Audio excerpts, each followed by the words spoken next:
Tell me about when, you met Gary Marshall on Pretty Woman, who became a great, great friend. Yes. And he took you to New York to meet with Richard Gere because you guys could not get anybody who wanted to play the John in the movie. Okay.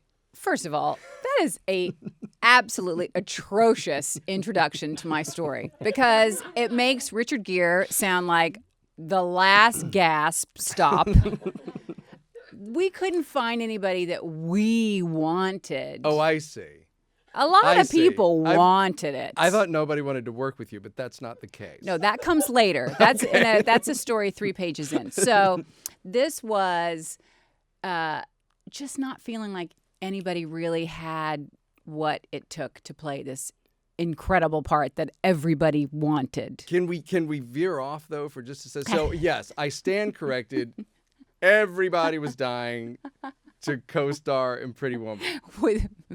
You were. I mean, no, I'm sure nobody they were. knew. No, they knew. No, you, but people knew you Gary, and I think a lot of people wanted to work for Gary. But it was more like comedians were wanting to play the part, and it just wasn't. It didn't kind of work. And given the relationship of the man and the woman in that movie, it could easily be creepy or weird. It's a very hard chemistry to get together. You needed a real alchemy. Okay, so all that happened, and then. I love when you roll your eyes when I tell a story. Okay. I tell it so much better than she does. And then Gary says, let's go to New York. We'll see Richard Gere. Well, I'm like, what? Mom, I'm flying to New York with Gary Marshall. We're going to see Richard Gere. So off we go. We go to his apartment, and which I also thought was weird. Like, why would it be okay for me to know where he lives now? Right? Right.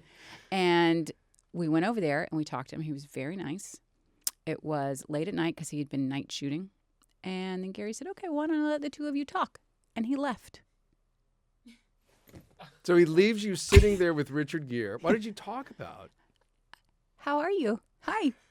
And we were talking about the movie. I mean, he's a very serious actor, and he had very specific thoughts about the movie and the part and what worked and didn't work for him. And I think I just nodded and smiled a lot and agreed with everything he said. And I just said, you have to do this movie. If you don't do this movie and it falls apart and I lose this job, it'll just be terrible. And I kind of pleaded with him in a very real way. And then all three of us went out to dinner and had a great time. And he changed all of our lives forever by agreeing to do this movie.